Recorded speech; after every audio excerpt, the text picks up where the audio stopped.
best mobilize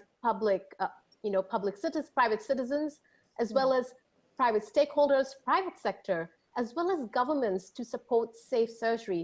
How do we bring this issue on top of the agenda? And that's been a question that's all in our minds, right? Because we know you and I, we have our voice, but if we put it all together, right, then it becomes more powerful. But not just that, we go a step further. We actually institutionalize the issues, right? That's why we created the Global Alliance for Surgical Obstetric Trauma and Anesthesia Care, which is all about advocating for the neglected surgical patient. And now we have about 86 member organizations. And this, and you know, you ask yourself, well, what is the power of this? What, you know, how can this make a change?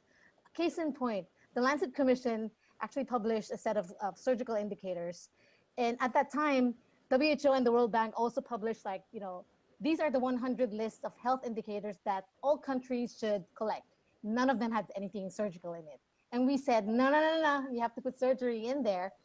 And an email, this and there didn't really work. So we said, let's mobilize. So we gathered 140 signatures from surgical obstetric trauma and anesthesia organizations all over the world to support the indicators, and wrote an open letter to the WHO World Bank. And the next edition already had surgery in it. So, you know, there's power in it. And from there, we have to move on to the next step, right? How do you actually bring that capacity down on the ground so that at the end of the day, you will be able to provide that surgery to other people? That's the next step for us, right? So from the top level, going all the way down to the grassroots level.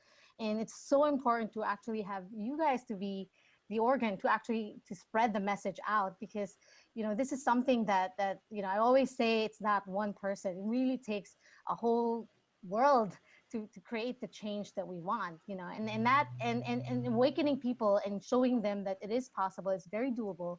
Here's how, even just starting to talk about it and understanding and really piecing out and clarifying all the issues, and then understanding where do we go next, what's the next step, and what can you do in your capacity. It's already huge.